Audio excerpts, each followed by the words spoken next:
Hey, what up, mi gente? It's William Dinero here, live at my recording studio, 4Sound Media, representing DKO Music Group, Latinos in the building, born and raised in Toronto.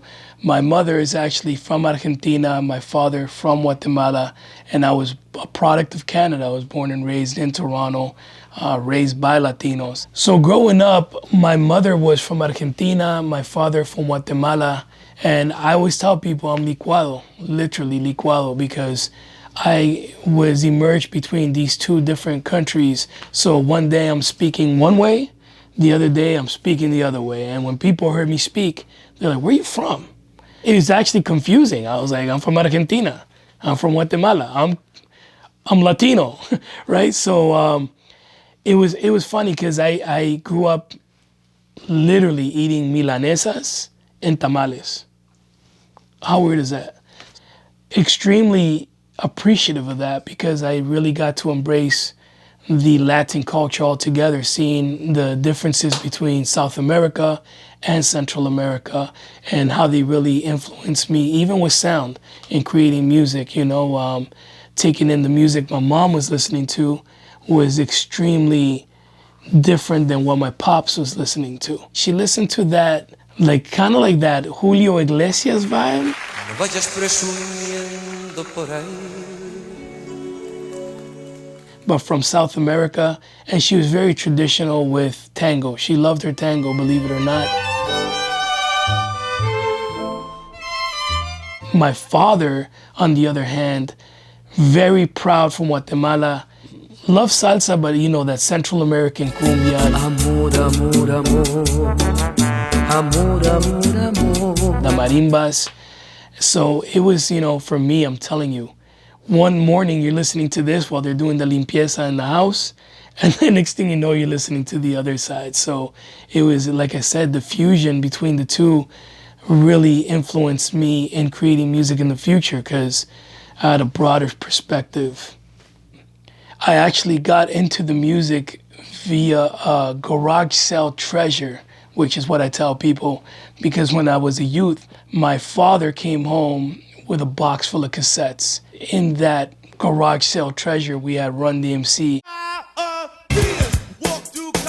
We had Michael Jackson. And we had Kool Moe Dee. Like a doctor, when I rock the mic, to me, I was so infatuated with these cassettes, I go listening to them, and that's when I was introduced to hip hop and the pop culture. So I started listening to these tapes, I started rewinding them, and it really helped me with my English. I come from parents that were immigrants, so all they would do is speak Spanish around me. We're talking about, I'm in ESL, and the teacher's trying to figure out why is this kid that's born and raised in Toronto not speak English. It really helped me a lot. And as I started getting older, I started to create my own rhymes. I started noticing that there was a subculture to hip hop. I was really infatuated with the freestyling. murder spree, body in emergency, brains up in surgery. I ain't be kidding me, you can't see me lyrically. And before you know it, I was participating in talent shows, to recording on a voice cassette at home and getting that out to my friends. And I finally took that big dive, and I'll never forget, I was roughly 15 or 16 years old, and I decided that I wanted to invest the little bit of money I had into a recording session. So I went to another part of the city called Scarborough, and I go into this basement studio, and when I arrived, I didn't know that you had to have an instrumental. So I'm just new at the game. I brought my lyrics, and the guy says to me, well, where's your beat? Did you bring the cassette? And I was like, what are you talking about? Sure enough, I got embarrassed, and then he says, so you didn't bring it? I'm like, no, but I memorized it. And this is when my beatboxing and my production starts taking away, because I literally made a whole beat up on the spot. The guy played it on a keyboard, and that really influenced me because I seen how easy he made it look. I decided at one point that I would attempt to learn how to make compositions, beat making. I would learn how to do beats. So I took it upon myself to learn that during high school, raised enough money to buy myself a keyboard, eventually started selling these. in high school, and I was shocked because to me it felt like I won the lottery. Like, I think I sold my first beat for like $200, and I legitimately felt like I was a king. Like, it's over. I should quit school right now because that's it, I made it. But it's nothing like that, of course. Eventually, I would go on college radio stations. I would do freestyle battles. I would win these. At one point, I was too young to even collect the prizes because they were like prizes to go to concerts, and I wasn't 18 yet. So when I finally reached the age of 18, I took that dive and I decided, listen, I'm gonna press my own CD. The landscape for hip hop, the Latino was non-existent, pretty much. There was a few of us doing it, but nobody really like in the forefront. Being a Latino was extremely difficult because during our time, they weren't really accepting too much of the Latino thing. So I'll never forget, I went to a very popular radio station, and me and my team were excited just to get through the doors and be able to hand deliver a CD. And we're so excited, and we pull up to the station, music gets heard, and we're literally told we're too Latin.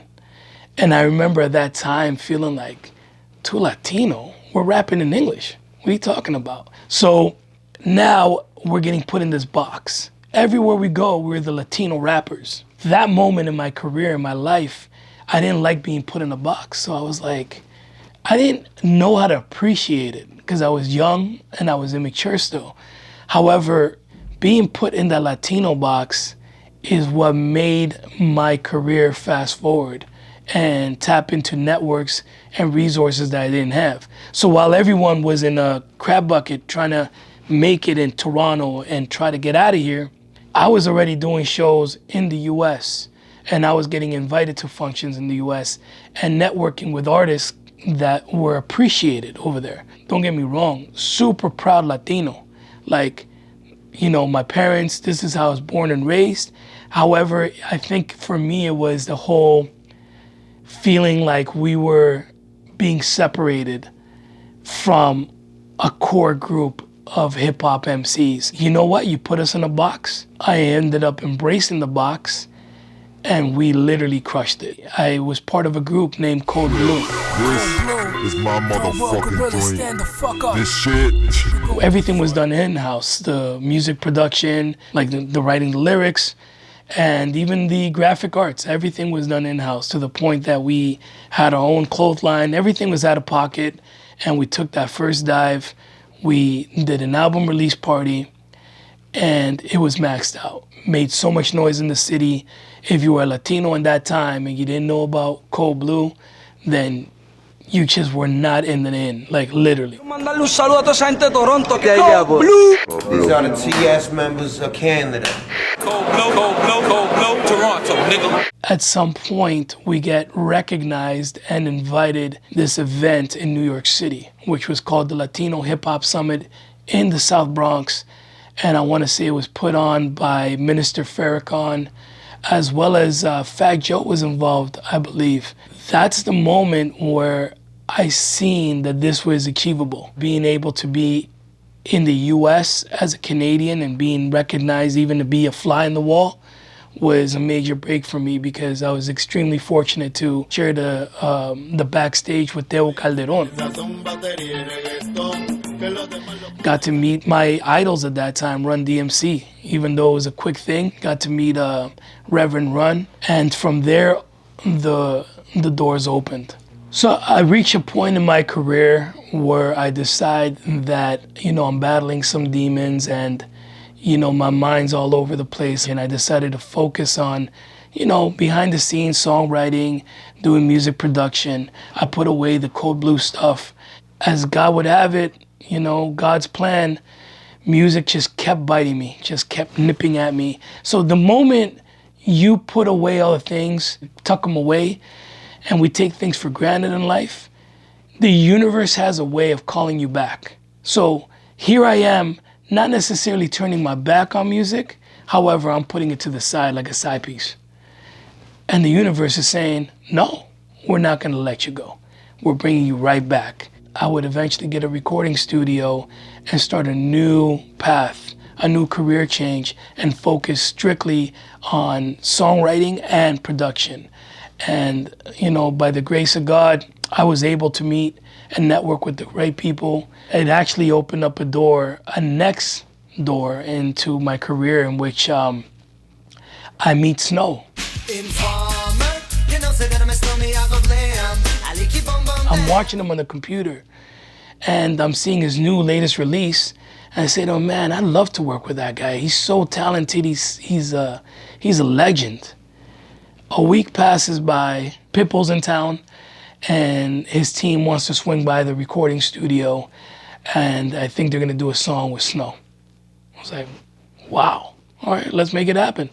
So sure enough, he pulls out to the studio, and we take a liking to each other, like a lot of things in common, and I play him some beats, and you know, you develop a relationship, and before you know it, I'm getting called by the team, being asked, you know, if I'd be down to work with them.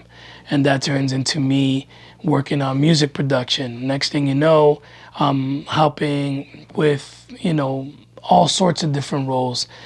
And ever since then, you know, I've become DKO Music Group. I've become a part of DKO Music Group, signed with them, and have had so many doors open up, especially with Snow having the hit song with Daddy Yankee, Con Calma.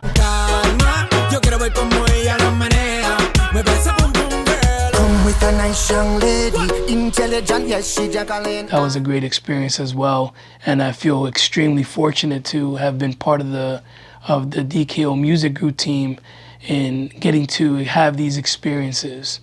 I've been, you know, fortunate to work with legends like Mellow Man Ace and Sendog from Cypress Hill. However, you know, I've also worked with people like A$AP Ferg, or in reggaeton, Neo Garcia, Casper El Mágico, El Micha, Flo La Movie, rest in peace, Flo La Movie, and rest in peace, Ecstasy. So if I had to give myself advice, a 16-year-old me advice, I would tell myself to be patient. Because when you're young, you are very impatient to achieving your goals, your dreams, and we question a lot of things. We get upset when things happen and don't go our way. You set your journey to where you want to end up, where you want to go, and don't derail from it. Just stick to your vision, stick to the journey. Half of the people give up the minute they start hitting difficulties. It's not for everyone. However, these difficulties are presented to you to learn from them. You gotta embrace it, embrace that hit, embrace the failure so you can appreciate the success. So that would be the advice I'd give to a young William Dinero. I'm William Dinero and I'm raised by Latinos.